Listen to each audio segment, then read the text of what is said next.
दोस्तों, ये कहानी एक ऐसी खौफनाक बस की है जिसमें कई सारे रहस्य जुड़े हुए हैं।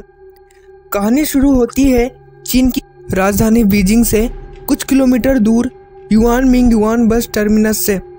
14 नवंबर 1995 की रात को एक बस yuan Ming yuan bus terminus से निकलती है।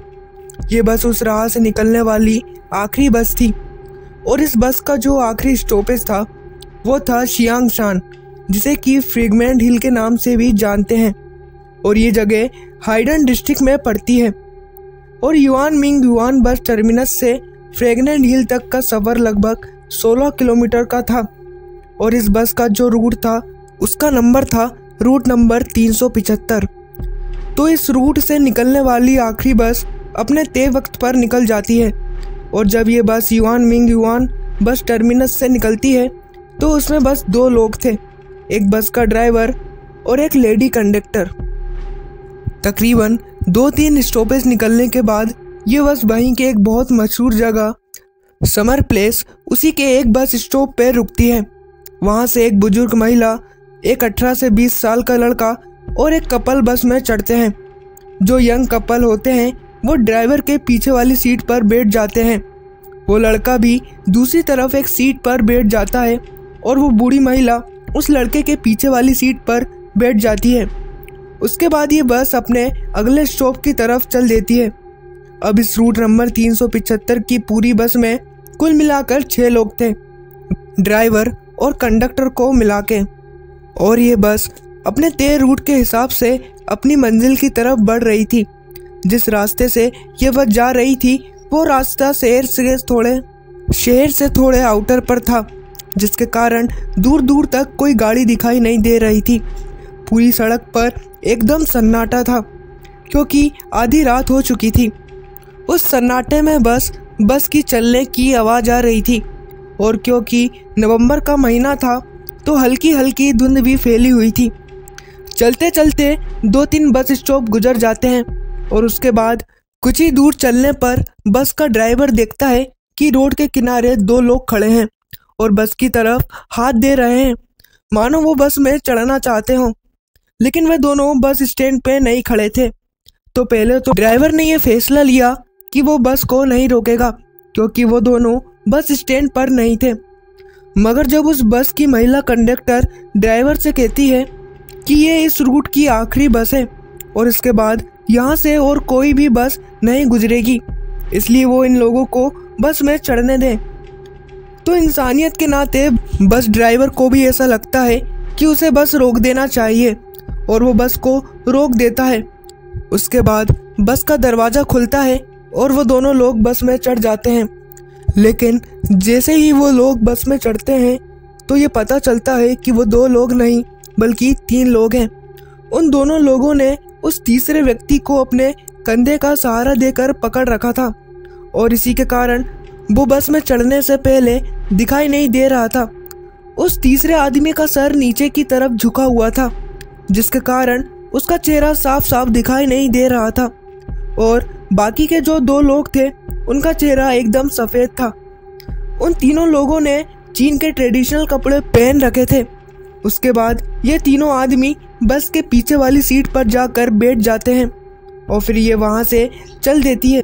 उन तीनों आदमी को देखकर बस में बैठे लोगों को थोड़ा अजीब लग रहा था क्योंकि एक तो वे तीनों लोग बीच रास्ते से चढ़े थे और ऊपर से उनके अजीब से कपड़े जो कि उन्हें और अजीब बना रहे थे। शुरू में तो सबको थोड़ा अजीब लग रहा था, लेकिन फिर सब अपना अपना काम करने लगे। लेकिन उस बस में बैठी बुजुर्ग महिला बार बार उन तीनों लोगों को पीछे मुड़ मुड़ कर देख रही थी। कुछ देर बाद यंग कपल का स्टॉप आ जाता है और वह दोनों बस से उतर जाते हैं और फिर ये बस अपने अगले स्टॉप की तरफ चल देती है। अब उस बस में टोटल 7 लोग थे, एक बूढ़ी महिला, एक ड्राइवर, एक लेडी कंडक्टर और वो 3 पैसेंजर जो सबसे लास्ट में चढ़े थे। बाहर ठंडी हवाएं चल रही थी। अचानक वो बूढ़ी औरत खड़ी होती है और अपनी आगे वाली सीट पर बैठे लड़के पर चिल्लाने लगती है और उस लड़के से कहती है कि उसने उसका पर्स चुरा लिया।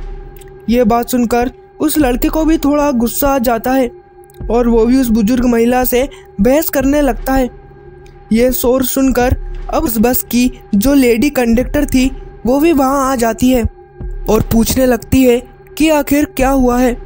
तो वो बूढ़ी महिला कहती है कि इस लड़के ने मेरा पर्स चुरा लिया, मगर वो लड़का कहता है कि उसने कोई चोरी नहीं की। धीरे धीरे वो झगड़ा बहुत आगे तक बढ़ जाता है और वो बूढ़ी औरत कहती है कि बस रोको, मुझे इस लड़के को पुलिस के हवाले करना है। उस बस के लेडी कंडक्टर ने उस बूढ़ी औरत को बंद करने की बहुत कोशिश की, लेकिन वो कुछ सुनने को तैयार नहीं थी। आखिरकार बस के ड्राइवर ने अगले बस स्टॉप पर बस को रोक दिया। जैसे ही बस रुकती है, वो बूढ़ी महिला उस लड़के का कॉलर पकड़कर खींच के बाहर लाती है और फिर वो बस आगे चले जाती है। लेकिन जब वो लड़का चारों तरफ देखता है तो ना ही तो उसे कोई पुलिस स्टेशन नजर आ रहा था और ना ही दूर दूर तक कोई गाड़ी। ये देखकर वो लड़का गुस्से से उस बूढ़ी औरत से कहता है कि तुम्हारे इस झूठे इल्जाम की वजह से मेरी आखिरी बस भी छूट गई और अब दूर दूर तक कोई गाड़ी भी दिखाई नहीं दे रही जिससे कि मैं अपने घर जा सकूं। तो वो बूढ़ी महिला कहती है कि मैंने तुम्हें यहाँ पर किसी पुलिस स्टेशन ले जाने के लिए नहीं उतारा। वो बुजुर्ग महिला कहती है कि मेरे पास कोई रास्ता नहीं था, मुझे तुम्हें इसी तरह से उतारना पड़ा ताकि किसी को कोई शक ना हो। उस बूढ़ी औरत की ये बात सुनकर वह लड़का थोड़ा सोच में पड़ जाता है और कहने लगता है कि आखिर तुम कहना क्या चाहती हो और तुमने मुझे बस से नीचे क्यों उतारा। तो वो बूढ़ी औरत बोलती है कि तुम्हें वो 3 लोग याद हैं जो सबसे आखिरी में बस में चढ़े थे। तो वो लड़का कहता है हाँ मुझे याद है, थोड़े अजीब से थे। तो वो बोली कि जब से वो बस में चढ़े थे तभी से मुझे कुछ अजीब से लग रहे थे, इसलिए मैं बार बार पीछे मुड़ मुड़ कर देख रही थी। और उसी बीच खिड़की से तेज हवा अंदर आई और उनके कपड़े हवा में उड़े। तो मैंने देखा कि उन तीनों के पैर नहीं हैं और ये देखकर मुझे पक्का यकीन हो गया कि वो तीनों इंसान नहीं थे। जैसे ये बात उस लड़के ने सुनी तो उसके पसीने छूट गए। उसके बाद ये दोनों थोड़ी दूर आगे एक पुलिस स्टेशन था, वहाँ गए और उन तीनों रहस्यमयी लोगों के बारे में बताया। और जब उस बूढ़ी औरत ने बताया कि उन तीनों के पैर नहीं थे तो पुलिस को लगा कि वह मजाक कर रही है या फिर यह उसका वहम होगा और फिर पुलिस ने उन दोनों को अपने अपने घर भेज दिया। उसके बाद 14 नवंबर 1995 की वो रात बीत गई, मगर अगले दिन 15 नवंबर को एक चौंकाने वाली चीज हुई। यह पता चलता है कि रूट नंबर 375 की जो आखिरी बस थी, जो कि युआनमिंग युआन बस टर्मिनस से निकली थी और जिसे फ्रैगनेंट हिल्स पहुंचना था, वो बस वहां पहुंची ही नहीं। मतलब कि जिस बस को 14 नवंबर की रात को बस डिपो पहुंच जाना चाहिए था, वो बस अभी तक गायब थी। और ना ही सिर्फ बस गायब थी, बल्कि उस वक्त बस में जितने भी लोग मौजूद थे वो सभी लोग गायब थे। अब उसके बाद बस डिपो वालों ने पुलिस स्टेशन में बस की मिसिंग होने की रिपोर्ट लिखाई। जैसे ही पुलिस ने सुना कि रूट नंबर 375 की आखिरी बस गायब हो गई है तो उन्हें वो लड़का और वो बूढ़ी औरत याद आई। फिर उन दोनों को पूछताछ के लिए बुलवाया गया और उन्होंने फिर से वही कहानी दोहराई, पर इस बार पुलिस ने उनकी बातों को सीरियस लिया और बहुत ढंग से सुना। अब पुलिस बस की तलाश में जुट जाती है, मगर उन्हें कोई कामयाबी हाथ नहीं लग रही थी और देखते देखते 2 दिन बीत गए और 17 नवंबर आ गया। 17 नवंबर 1995 को पुलिस को म्यून रिजर्वोयर में एक बस पानी में डूबी हुई मिलती है। उसके बाद बस को बाहर निकाला जाता है और जब बस बाहर आती है तो पता चलता है कि ये वही रूट नंबर 375 की आखिरी बस है जो कि 2 दिन से गायब थी।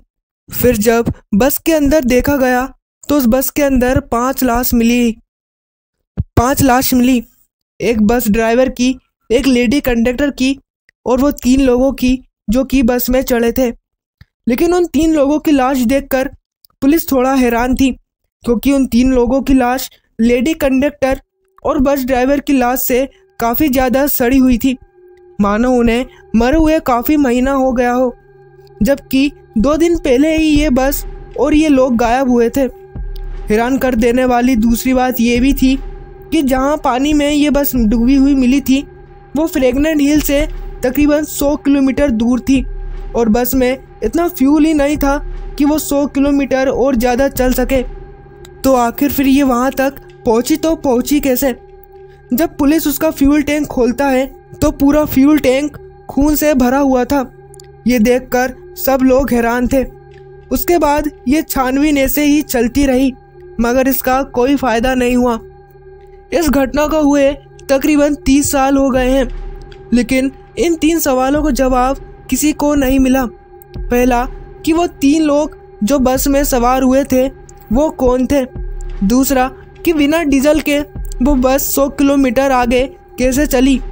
तीसरा कि इतनी ठंड होने के बावजूद भी वो 3 लाश इतनी सड़ कैसे गई? चीन के कई लोग कहते हैं कि ये अफवाह है, तो कई लोगों का मानना है कि ये सच है।